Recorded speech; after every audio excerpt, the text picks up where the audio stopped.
नमस्कार दोस्तों, एक ऐसा इंसान जिसने खुल के पूरी दुनिया के सामने शारीरिक संबंधों के बारे में बात की, जिसके लिए शारीरिक संबंध ही सबसे ज्यादा जरूरी था, फिर भी वो कैसे बन गया हजारों लाखों लोगों का गुरु।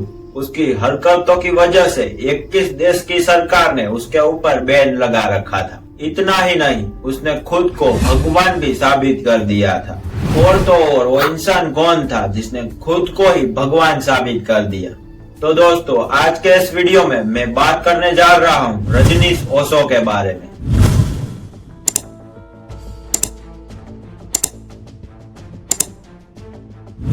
ओशो का जन्म 11 दिसंबर 1971 के दिन मध्य प्रदेश के एक छोटे से गांव कुचवाड़ा में हुआ था।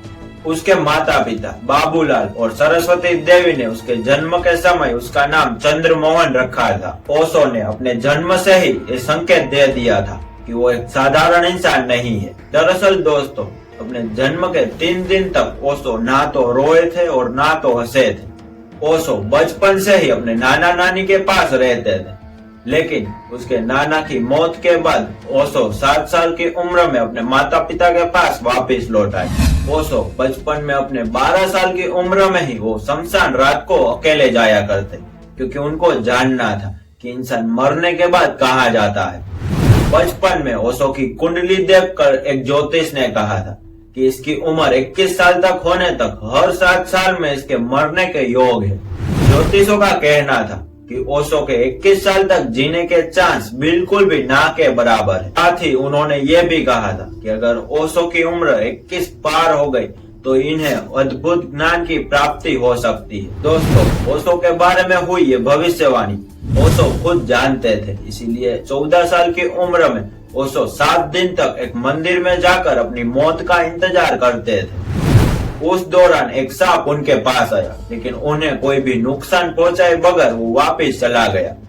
ओशो को बचपन से ही किताबें पढ़ने का बहुत ही ज्यादा शौक था, बल्कि एक दिन में वो 3 से 4 किताबें बिल्कुल आसानी से पढ़ लेते थे। दोस्तों, आपको जान के हैरानी होगी कि उन्होंने अपने पूरे जीवन काल में 1 लाख से भी ज्यादा किताबें पढ़ी हुई थी। ओशो ने अपने पूरे घर में लाइब्रेरी बना रखी थी और उनके पिता कटाक्ष में ये कहा करते थे कि एक समय में हमारे घर में एक छोटी सी लाइब्रेरी है और आज हमारा घर खुद एक लाइब्रेरी जैसा है। वैसे ओशो को किताबें पढ़ने का शौक था, लेकिन उन्होंने खुद की कभी किताब नहीं लिखी। हाँ, आज मार्केट में आपको ओशो के नाम की लाखों किताबें मिल सकती है, लेकिन उनमें से एक भी ओशो ने नहीं लिखी। वो सारी किताबें उनके भक्तों और उनके फॉलोअर द्वारा लिखी गई है। ओशो जैसे जैसे बड़े होते चले, उन्होंने अपना देखने का नजरिया बदल दिया। उसके बाद उन्होंने भगवान के ऊपर भरोसा बंद कर दिया और वो नास्तिक बन गए। दोस्तों, ओशो के बारे में यह भी कहा जाता है कि उन्हें बचपन से ही पीपल के पेड़ से काफी लगाव था। वो अक्सर अपना ज्यादातर समय पीपल के पेड़ के नीचे ही बिताया करते थे। ओशो के मुताबिक उन्हें जितना पीपल के पेड़ से लगाव था, उतना आज तक किसी भी और चीज या कोई भी इंसान से नहीं था। कहा जाता है कि एक दिन ओशो पीपल के पेड़ के नीचे बैठे हुए थे। 31 मार्च 1953 का दिन था और उस दिन ओशो को पूरे ज्ञान की प्राप्ति हो गई। और उस समय ओशो की उम्र सिर्फ 21 साल की ही थी और तब वो जबलपुर से फिलोसॉफी की पढ़ाई कर रहे थे। कम उम्र में परम ज्ञान की प्राप्ति हो जाना वाकई आश्चर्यजनक बात है। परम ज्ञान की प्राप्ति होने के बावजूद भी ओशो ने अपनी पढ़ाई बंद नहीं की और सागर यूनिवर्सिटी से अपने फिलोसॉफी की MA डिग्री हासिल की।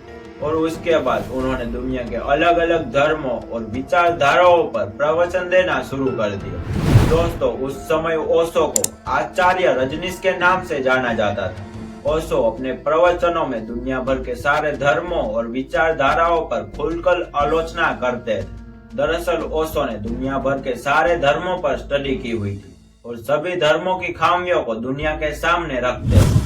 और यही वजह थी कि दुनिया भर के सारे धर्मों के धर्मगुरु ओशो के खिलाफ हो गए। आपको जान के हैरानी होगी कि ओशो हमारे देश के राष्ट्रपिता महात्मा गांधी की भी काफी आलोचना करते थे और वो गांधी जी को अहिंसावादी की जगह हिंसावादी मानते थे। ओशो की यही सारी बातों की वजह से उन्हें विवादित गुरु बना रखा था। दरअसल ओशो को एक अलग तरह का सन्यासी बनना था।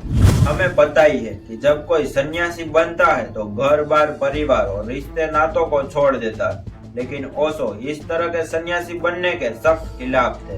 ओशो का मानना था कि इंसान अपने घर परिवार के साथ रहकर भी सन्यासी बन सकता है। ओशो का लक्ष्य सिर्फ भारतीय लोगों को प्रवचन में शिक्षा देना नहीं था, बल्कि वो पूरी दुनिया को अपनी शिक्षा का प्रवचन देना चाहते थे। और इसी वजह से उन्होंने अपनी जिंदगी के कुछ साल अमेरिका में रहकर बिताए। अमेरिका में उन्होंने ओरेगन प्रांत में अपना एक आश्रम बनाया जो 56,000 एकड़ में फैला हुआ था। अमेरिका जाने के बाद ओशो और भी ज्यादा विवादित हो गए, क्योंकि वहां जाने के बाद उनका पूरा लाइफस्टाइल बिल्कुल भी चेंज हो चुका था। महंगी घड़ियां, रोल्स रॉयस कारें और महंगे डिजाइनर कपड़ों की वजह से वो हमेशा आलोचना के पात्र बनते थे। आपको जान के हैरानी होगी कि ओशो के पास उस समय 100 से भी ज्यादा रोल्स रॉयस कारें थी, और वो चाहते थे कि उनके पास 365 रोल्स रॉयस कार हो, ताकि वो हर एक दिन अलग अलग रोल्स रॉयस में बैठकर सफर कर सके। अमेरिका में जब ओशो अपने प्रवचन और अपनी शिक्षा लोगों को देना शुरू किया तो वहाँ भी लोग उनके भक्त बन गए। वो अमेरिका में इतने ज्यादा प्रसिद्ध हो गए कि उस समय के अमेरिका के प्रेसिडेंट रोनाल्ड रीगन भी उनसे घबराने लगे। उन्हें यह डर सताने लगा कि ओशो अभी और देर यहाँ टिक गए तो उनके हाथ से सत्ता भी जा सकती है। इसीलिए अमेरिका के प्रेसिडेंट ने ओशो के रास्ते में अड़चनें पैदा करना शुरू कर दी, और उसके बाद ओशो 1985 में भारत वापस लौटा। वापस आने के लगभग 5 साल बाद 19 जनवरी 1990 में ओशो का देहांत हो गया। ओशो की मौत पर भी काफी ज्यादा विवाद हुआ, जिसमें बहुत से लोगों को ऐसा लगता था कि ओशो की हत्या की गई है, लेकिन हत्या को लेकर किया गया कोई भी दावा कभी भी साबित नहीं हो पाया, और ओशो की मौत हमेशा के लिए एक रहस्य बनकर रह गई। दोस्तों, आज भले ही ओशो इस दुनिया में नहीं है, लेकिन अपनी किताबें और अपने रिकॉर्डिंग के माध्यम से आज भी कई सारे लोगों को वो शिक्षाएं दे रहे हैं। तो दोस्तों, ये थी ओशो की पूरी कहानी, जिन्होंने दुनिया को जीने के नए तरीके सिखाए।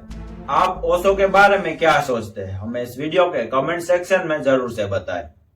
और आपको ये वीडियो अच्छा लगा हो तो लाइक, शेयर एंड सब्सक्राइब करना ना भूलें, क्योंकि ऐसे ही वीडियो ऑन द वे है। तो मिलते हैं एक नए इंटरेस्टिंग वीडियो में, तब तक के लिए गुड बाय।